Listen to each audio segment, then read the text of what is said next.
예림 단장 칼럼입니다.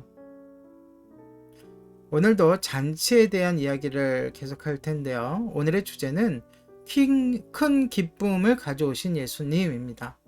큰 기쁨을 가져오신 예수님.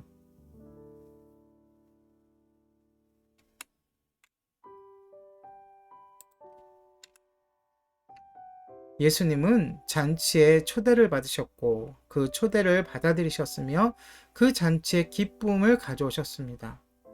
요한복음 2장을 보면 일주일에 걸쳐 진행되는 혼인잔치 도중에 포도주가 떨어졌습니다. 얼핏 대수롭지 않은 일처럼 보입니다.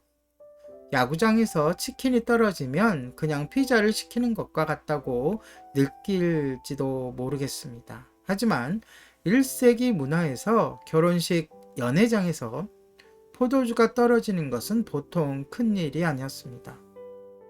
유대 문화에서 포도주는 기쁨의 상징이었습니다.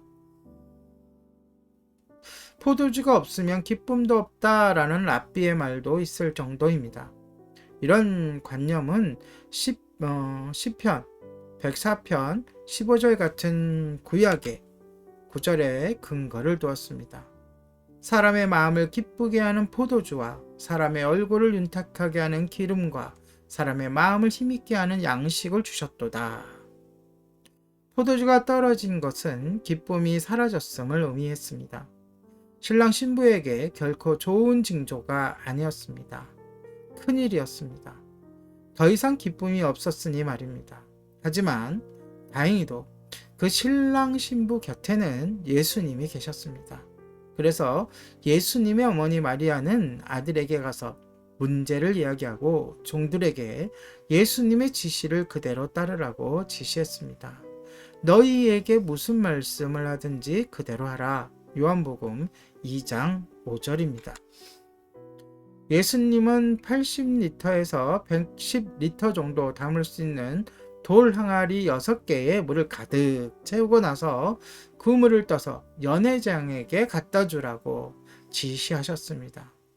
종들은 그대로 했고 연회장은 포도주로 변한 물을 마시고는 평생 맛본 포도주 중에 최고라고 감탄했습니다.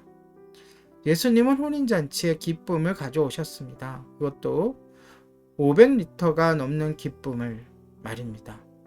정말 멋지지 않습니까? 그러므로 예수님의 제자인 우리들도 기쁨을 가져와야 합니다. 예수님은 잔치에 기쁨을 가져오셨습니다. 따라서 우리도 그래야만 합니다. 결혼식 연회에서 물을 포도주로 변화시킨 것은 예수님이 이 땅에 보이신 첫 번째 기적이셨습니다. 어떤 설교자들은 이 구절에 관해서 예수님이 어머니가 부탁해 어쩔 수 없이 억지로 이 기적을 행하셨다는 식으로 설명합니다. 그러나 저는 아니라고 생각합니다.